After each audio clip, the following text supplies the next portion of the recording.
part of the Press Play Podcast Network.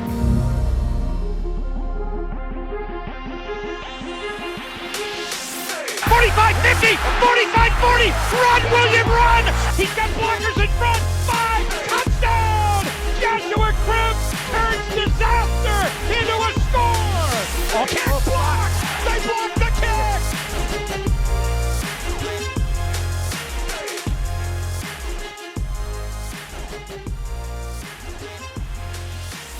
All right, hi everyone, and welcome into the Orange is Orange, your Cleveland Browns podcast. I'm Holly Wetzel. He is Tyvis Powell. Ty, our producer guru. The trio is back, you guys. It's very exciting. Good Memorial Day weekend, Tyvis. Yes.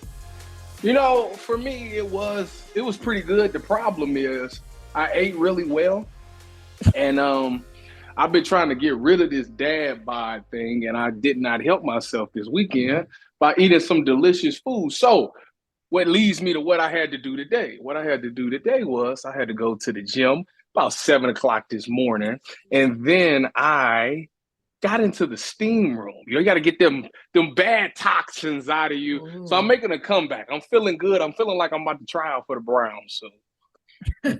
Well, maybe our guest has tried the steam room. We'll have to ask him. And speaking of guests, we're on a stellar guest streak this off season. We had Jason Lloyd of The Athletic / New York Times. We had Mary Kay Cabot from Cleveland.com, Tony Grossi from ESPN Cleveland, and we're keeping our hot guest list alive. So you can hear him on The Bull Talk Sports on his 2 new podcasts with Bet Rivers, which is The Bull in Cleveland with Adam the Bull, and The Bullpen with Adam the Bull. And you can watch him on the Ultimate Cleveland Sports Show on YouTube with our own Tyvis Powell. And for a change of pace, you want to talk about some TV? I talked about some TV with him a couple weeks ago. Ladies and gentlemen, if I've already said his name like 3 different times, but please welcome the legendary Adam the Bull. Wow, that's a very nice introduction. Thank you, Holly. Thank you. It's Tyvis. All right. You can pay me later. It's fine. We'll get this. Checks in the mail. I'm going to see Tyvis tomorrow because we're on the show together tomorrow. What is it like working with Tyvis? What is your favorite thing, and what is your least favorite thing about working? There's with Tyvis? nothing I like at all. He's a pain in the ass. No, honestly, there's nothing I don't like working with Tyvis. He's great. He's fun. He has a huge ego, but can still laugh at himself too. But the fact that he has I have a huge ego too, so I can appreciate that. But the fact that he has a big ego is great because it allows us so many fun things to talk about because he thinks he's the greatest at everything. And so it leads to great conversation and fun conversation. But he's charming, he's personable, he's a lot of fun. Whenever we're on the show together, we always have a ton of fun on those days. Yeah. And so it's great working with him. And he's a real young up and comer in the business. And I think he's got a huge future. Take him under your wing, Bull swears that. So Holly, if you don't know, I did a whole episode of the Cleveland show where I did not laugh for the entire show. But Bull swears if he was there, he could get me to laugh. Yeah, no chance you could have gone a whole show. You went a whole show without it. I did a whole show. It was some of my best work too. It was some of my best work. I was straight by the book. I had some statistics I was giving out. I was just spitting just straight facts, and it was just, it just wasn't it was no humor behind it. What day was this? I got to go back and watch this because I don't. This was, what was this, 2 or 3 I don't weeks know. ago? I think you were filling in for me actually on that. I day, think man. I was actually. Yeah, I was. So I don't know, but I mean, but laughing is great. I mean, it's one of the things I love most about the Ultimate Cleveland Sports Show is that we don't. Like, we take things seriously at times and we get into arguments, especially like Jay and I. But right. But for the most part, we're just, shooting the shit and having fun. I mean, that's what it's all about. I love it. Yeah. No, you guys do an awesome job. Thank you. So excited to have you here. Thank you. And so, Bull, you're a New York guy. You're Brooklyn bred, right? You were born in Brooklyn? Yeah, you got it. So, and you're a Cubs fan, you're a Bengals fan, but you've been in Cleveland now for a good amount of time. Yeah, it'll be 12 years in August. Wow. So, okay, 12 years. So what is your favorite thing about Cleveland sports as a town, or one thing that you've been able to appreciate over time and something that might drive you crazy? The thing that stands out the most, I say this to people all the time, like friends from out of the area or whatever, and people I meet here. The thing that shocks me more than anything else is that it's the only place I've ever. Obviously, New York's a great sports town, right? Mm-hmm. And I've worked in Philly briefly, and Philly's a great sports town. I haven't worked in Boston, but I've spent plenty of time there. Another great sports town. Chicago, I spent a lot of time in Chicago. I haven't worked there, but a lot of time there. It's a great sports town. But what's unique, really, now, I haven't, I wonder if this is the case in the other, smaller than Chicago cities in the Midwest that are big sports towns. I wonder if Detroit and maybe even Pittsburgh or St. Louis, Kansas City. Maybe these cities are like this, but as far as I know, because I don't know those cities well, Cleveland is the only place I've lived or worked or spent a lot of time in where I would bet the percentage of people in the area that at least have some interest in sports is got to be higher. Like in New York, I'd meet people all the time. There's so many people that just don't care about sports, even guys. Right. Obviously, generally, men are more into sports than women, generally. Mm-hmm. But I'd meet plenty of guys in New York who didn't like sports. Mm-hmm. And I didn't know many women who liked sports. Like, I knew a couple. There was a girl I dated briefly who also wanted to be a sports talk show host. We were in our 20s. And I knew a couple of women who like sports, but most of the women and some of the men that I knew in New York, like, no interest in sports. Here, everybody I meet, it doesn't matter sex, it doesn't matter sexual orientation, race, religion, nothing. I think in the 12 years I'm living here, I've met maybe 8 people that had no interest in sports whatsoever. Mm-hmm. And I'm not exaggerating. And I've met, I don't know how many people. Now, a lot of the people I meet besides, are fans. So, of course, they're going to be in the sports.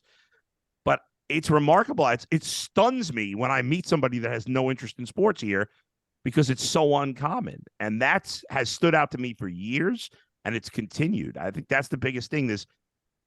I feel like the teams are more connected to people's, I don't know if it's pride in the city or like it's part of you here. I feel like more than anywhere else. So even in your mood, right? Your mood. 100%. And the Browns more than anything. But right. But all the teams to some degree, it's like a part of who you are as a Clevelander, or not even a Clevelander, just from Northeast Ohio, period. And probably for the whole state.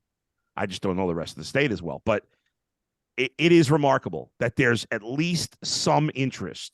Like even the non-diehards, they at least know what's going on. They have a clue of what's happening. And I love that. And that's why it was a great town for me. I didn't know that when I moved here. But it's funny because I don't know if you guys know who Mike Francesa is, but he's a big sports talk show host in New York. For years, he had the number one show in New York. He actually does a podcast now on Bet Rivers, same as me.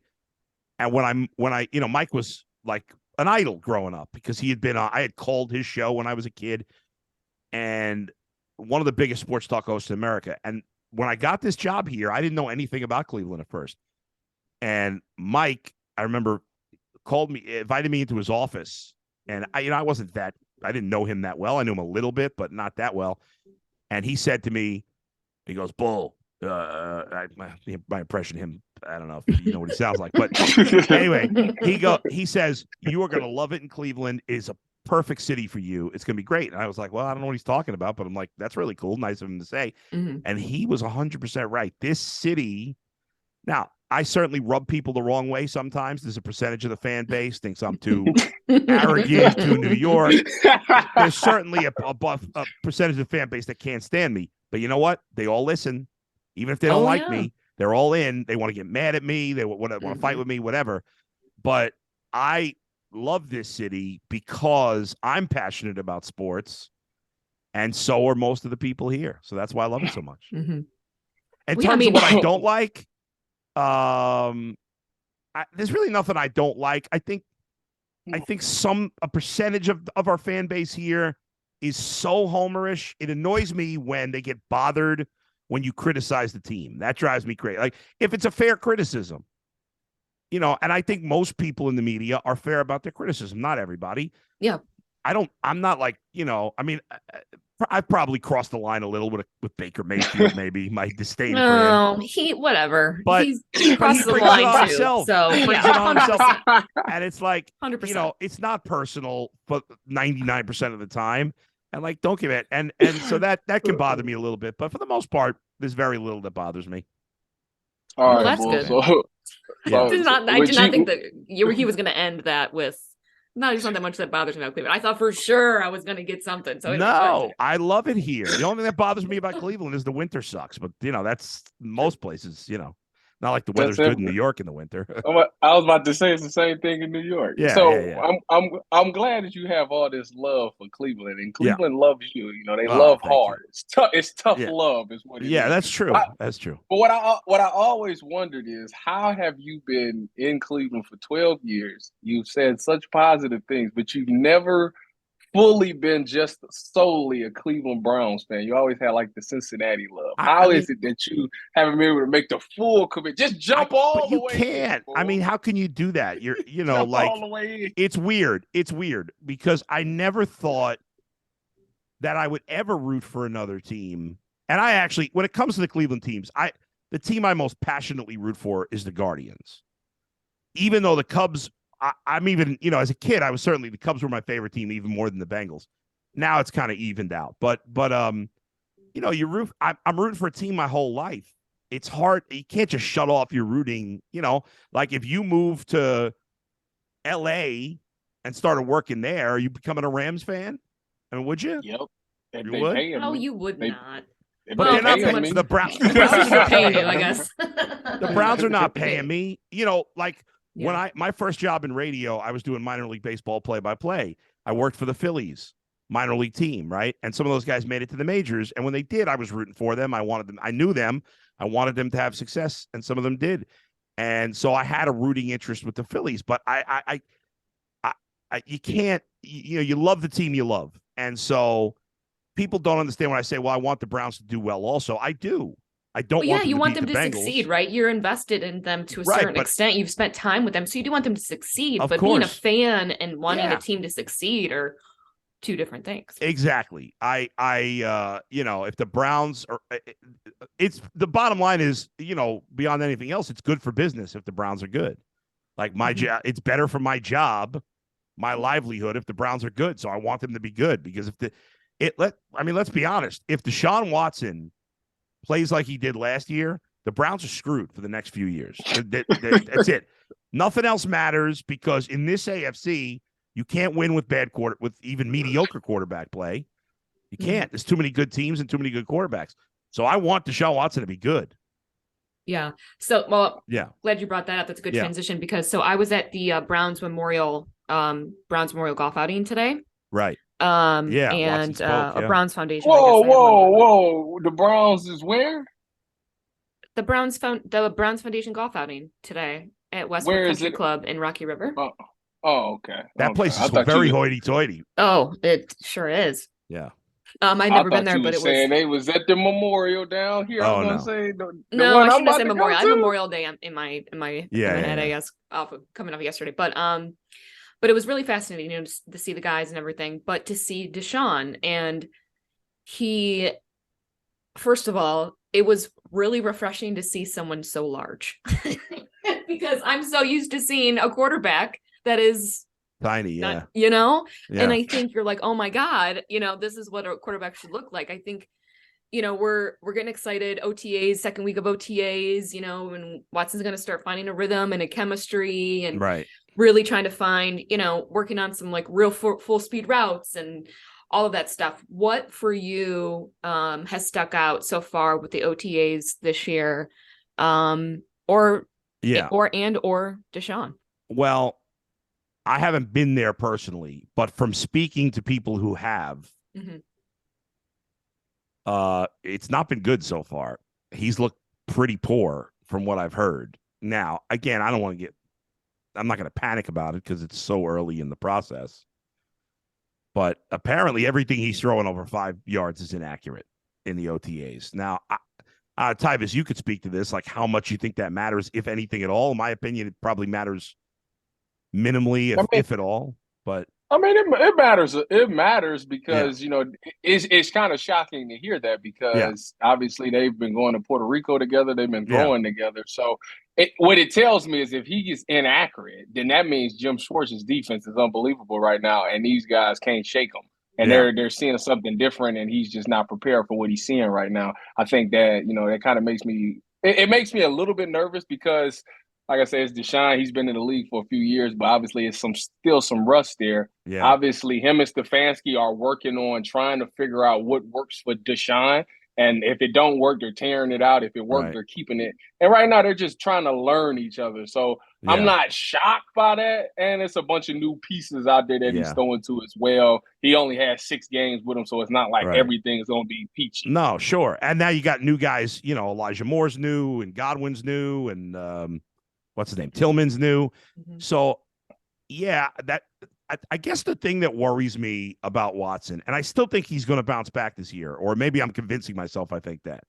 But the thing that I honestly didn't think about this before the trade. When they made the trade, I thought it was a no-brainer. And ultimately, I think it will work out. But the one thing I really didn't consider enough, and I think it played a role in what happened last year, is being a great athlete, so much of it is about your confidence level, like your belief in yourself. I was joking with Tyvis, obviously, earlier, you believe in yourself. Mm-hmm. And that doesn't mean a guy who's not good is going to become a superstar just because he believes in himself.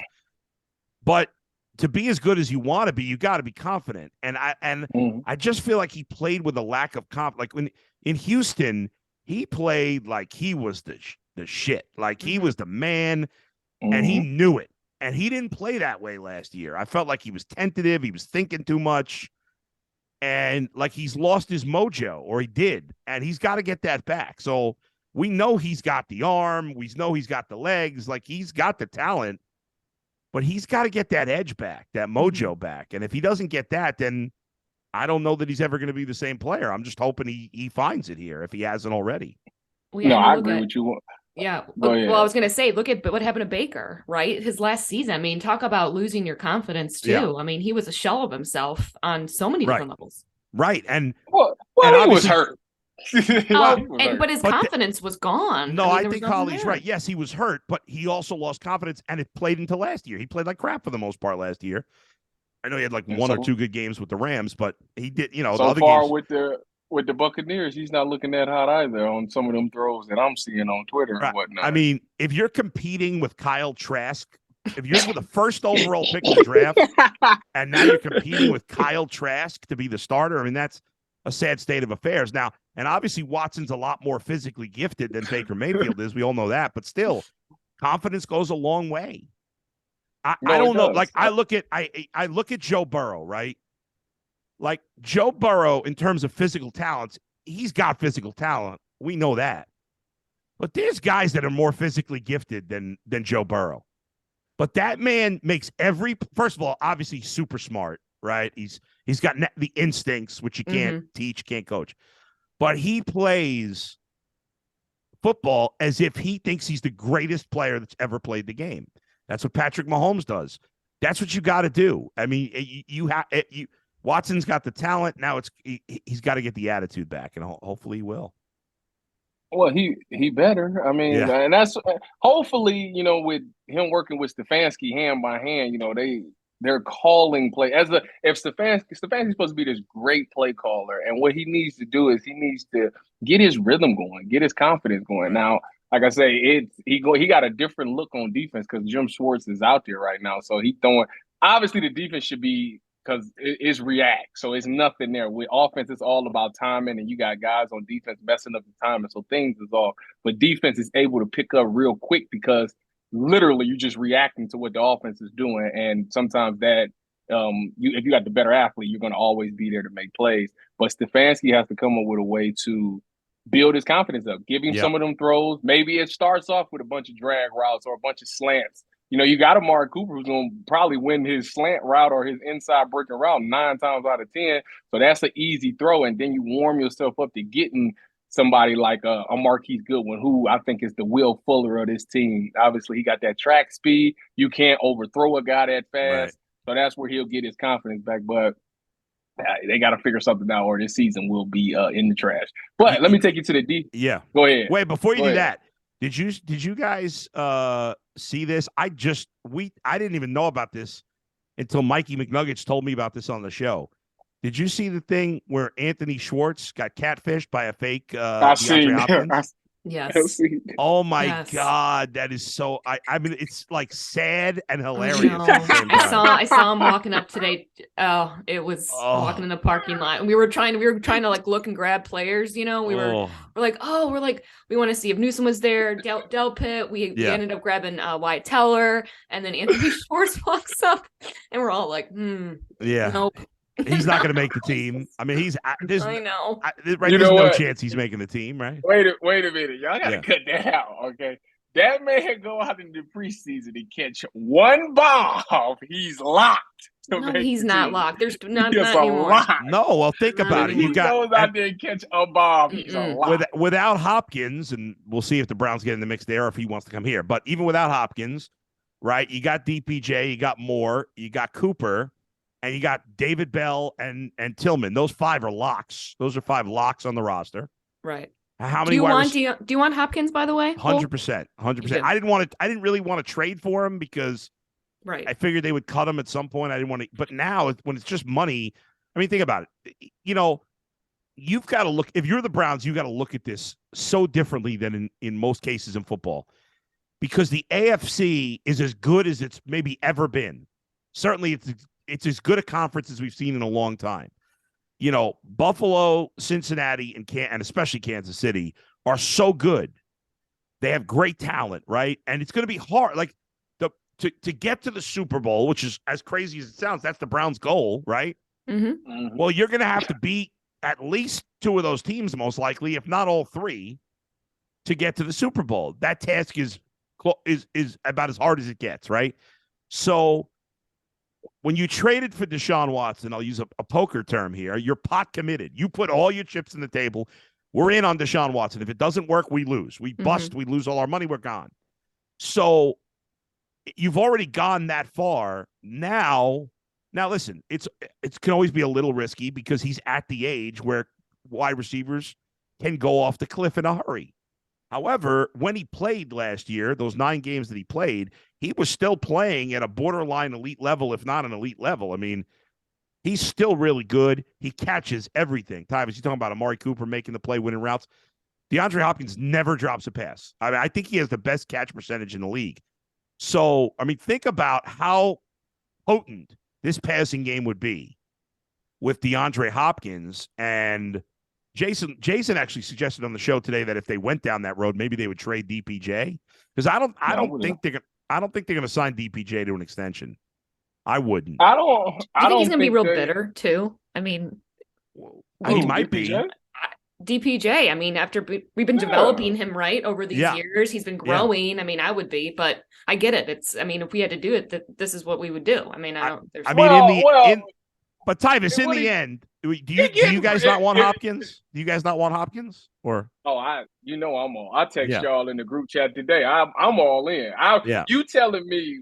See, this is the thing. Kevin Stefanski is on the hot seat. If he's on the hot seat like he says he is, you telling me? Yeah, I'm gonna roll this season with D Hop or DPJ. Give me D Hop all day long. It's a no-brainer. I need every weapon I can get. Now, the only thing I don't like about it is the chemistry with D Hop is there with Deshaun already. Okay, and Amari Cooper is a very quiet guy. He ain't gonna really say anything. He's gonna do his thing and win his routes. But would that be taking the ball out of Amari Cooper's hands? Absolutely.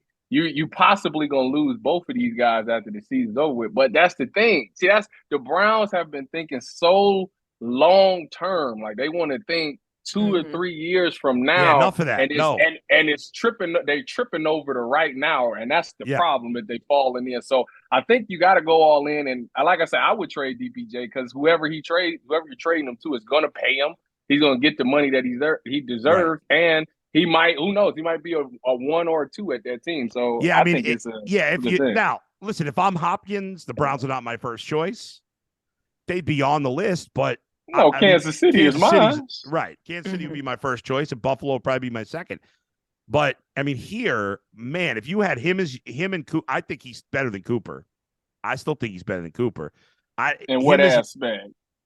I just think overall, like, who are you more I don't worried know. about? You're not worried about his age? I am a don't know little about worried, that. yes. I don't But know about again, that. he showed no. I mean, Amari Cooper's not young either. He's only like a year younger than, or maybe 2 years younger. I don't know. But either way, Tyvis, either way, I don't know, Bull, because Amari Cooper is nothing that Amari Cooper can't do. Well, what Like, can Hopkins do? Run really good routes. He can't? Go watch. Oh, you're saying just not as good as Amari. You think Amari's a way better runner. Amari creates separation on his route, so it's easy to get him the ball. Every time D-Hop gets the ball, he's contested. He just does a great job. But he wins he wins that every time. But what I'm saying, at some point, a crack, something's got to give. At some point. Okay, but all right, even if you think Cooper's better, they're your 1 and 2. All right, and now Elijah Moore's your third receiver. And then you got the young guys as your 4 and 5, and Godwin is your 6 or whatever. In the mix there too. And then you end up getting a draft pick for DPJ. My guess is he doesn't end up here, but I would certainly be all in on Hopkins. And you got to account for injuries, right? I mean, not that we want anyone to get hurt, but having him, right? I mean, I think 17 games is a long season. I tell you that. Right. I know. Tyvis, you want to go to defense? Yeah, you want to go to defense. Yeah. Let me. Okay, so now that we on the defensive side of the ball, do you think obviously a huge problem with leadership? Now, don't get me wrong. They got the coach in there that's going to lay the foundation. It's going to be the leader, but player wise, if the leadership comes from players, who on the defense is the guy that is the leader, or did they even address that need? I think it's a great question. Well, thank you very much. I mean, that's been one of the problems on this team. No, I mean, we don't. Big problem. We don't. They don't, like, Myles Garrett's just not a leader, not in that way. He's not even at OTAs. No, I don't think personally it's that big a deal, and I don't think that alone makes him not a leader. But I think he's just shown us he's not that type of guy. He's a different guy. And he doesn't need to be necessarily. You'd like your best player to be your leader. He's not. I know he's new to the team, but I wonder if either Zadarius Smith or Dalvin Tomlinson end up becoming the leader of this team. I think Anthony Walker has been that at times, but he's been hurt so much that, and you're not. I feel like the leader can't be in the secondary. No offense, Tyvis. I just whoa. Like, you can be the leader of the secondary, but. No. So Troy Polamalu wasn't the leader of the Steelers? I don't know. Was he? He was the best player. I don't know that he was a leader. I feel like he was. I feel like Ed Reed was a leader. I think we assume that best players are always going to be the leaders, and they're not always. I mean, I think that's obviously what you're trying to say with Myles. Holly, I mean, that's Holly, don't take his side, because I see what you're doing here. John Johnson III. John Johnson III wasn't a leader? No, if he was, he sucked. By the way, he still doesn't have a job. Such a good leader. Nobody's hired him. He ain't got cut. He hasn't officially been cut yet. Yeah, he was. He was cut with like a June 1st, but a team could have signed him already. What's today's date? Yeah, but a team could have still signed him even with the June 1st designation. Well, they got. I think Zadarius Smith, like, he's been on some winning teams. I think maybe he's a veteran guy. I think he has a chance to be. I'll throw a crazy name out of there, even though I just said that defensive backs don't usually lead. But I just forgot his name. What's his name? Grant Delpit. No. The DB they signed who used to be on the Eagles with Jim Schwartz. I'm blanking on. Oh, Rodney McLean. Rodney McLeod. Yeah. Like, this guy's won a Super Bowl. He knows Jim Schwartz's system. I mean, I don't know as the third safety if you can be a leader, but I could see him becoming a leader in that secondary, like leading by example. At showing least these from guys culture, how to. and in a culture standpoint, I think that's Yeah. what they've been lacking. Obviously, that's what Huge. we're all basically doubt. trying to get back to is that having the best culture and the best talent finally actually meeting this Right. year. Well, think about it, Holly, to your point, right? Like Mhm. the three best player. I know, hopefully Deshaun Watson will be the best player. But like the three guys that are consistently the best players on this team for the last few years, I don't think of any of them as real leaders. There's certainly none of them are that vocal, like Myles Garrett, Nick Chubb, and Joel Bitonio. I don't know that any of those guys are leaders. Joe Bitonio speaks. Yeah, he talks to the media, but like he's so chill. And is he like in that huddle grabbing guys by the jersey? Well, what the F are we doing here? Let me ask you this. Yeah. What is their head coach? What is his personality? Yeah, he's laid back.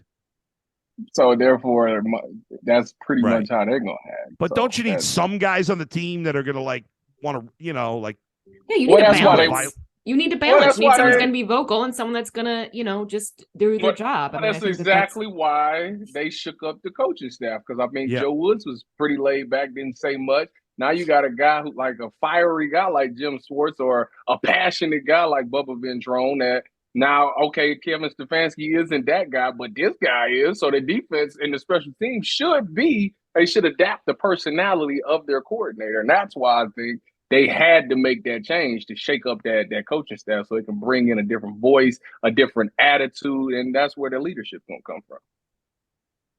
My thoughts, I could be wrong.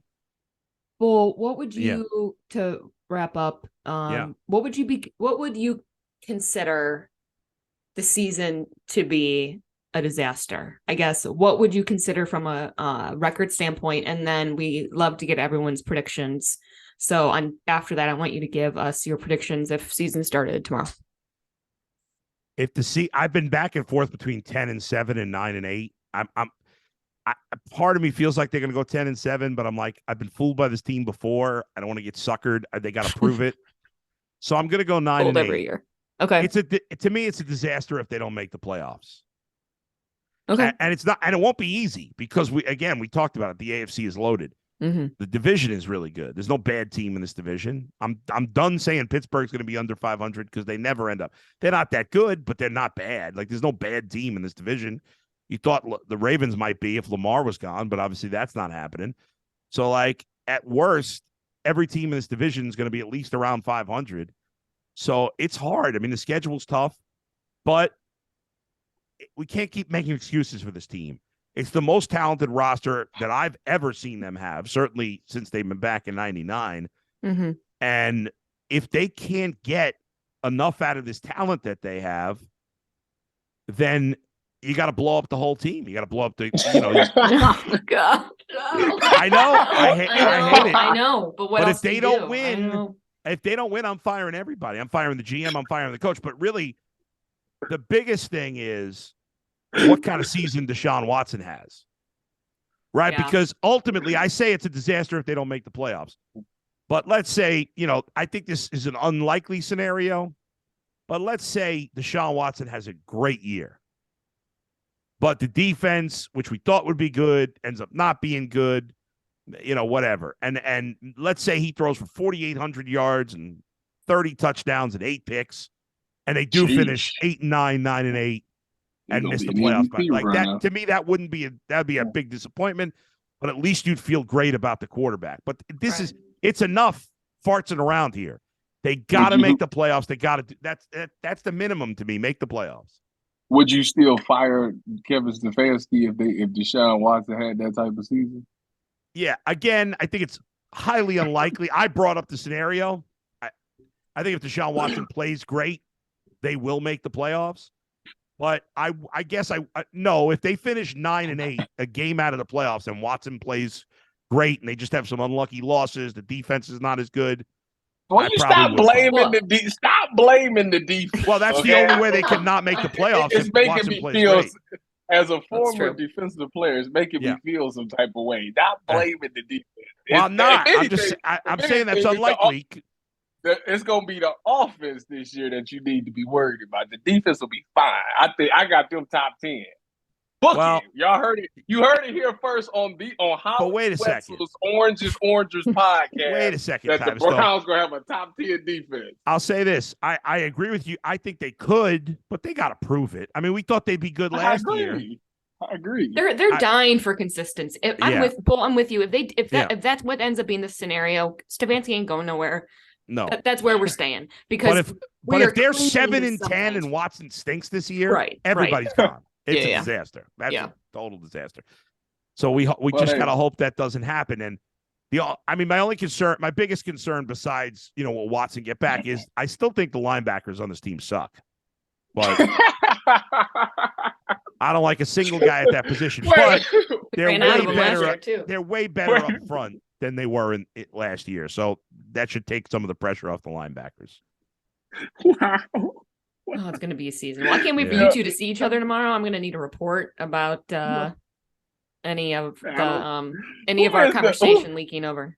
Yeah. Well, the good news you will. is that the good news is that I will be going to practice. Gibbs is gonna let me come watch practice either on hopefully next Tuesday. Because next He's Wednesday gonna let you. He's a radio guy. What the hell does he have to say for? They gonna let us watch mini camp. Well, I mean, you got to get permission from him. Yeah. Gibbs is the man over there now, Bull. What About the- to who say, knew he was yes. such a big He is. He He's a came. big shot. He's a He came big up. shot. He came up to me and said, "Would you be interested in watching mini camp practice?" I looked at him and said, "Absolutely, I will." Wow. So I'll let you know if I go see it. I'm gonna let you know exactly what's going on. Well, I want to know. I want your report on Deshaun Watson in particular, because, like I said, we haven't been Mhm. hearing great things so far.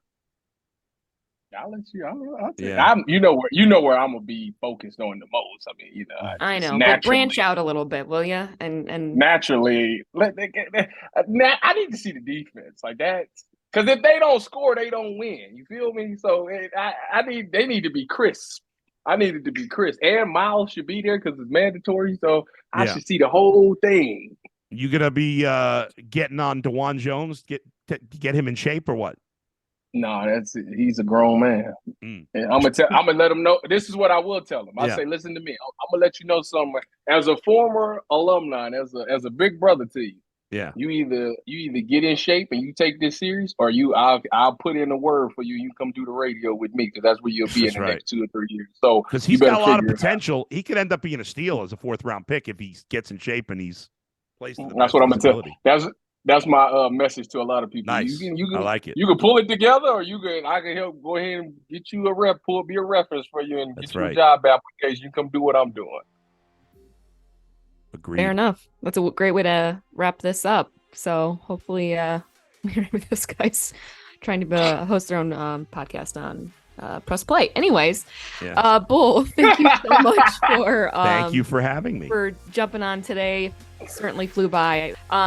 So thank you again for coming on. He's Adam the Bull, the legendary Adam the Bull. Thank First you. time I like that. guest. We would love to have you back when the season Anytime. starts for sure.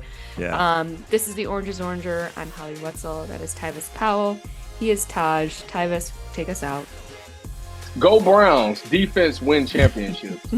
No, it doesn't. That's old news. What?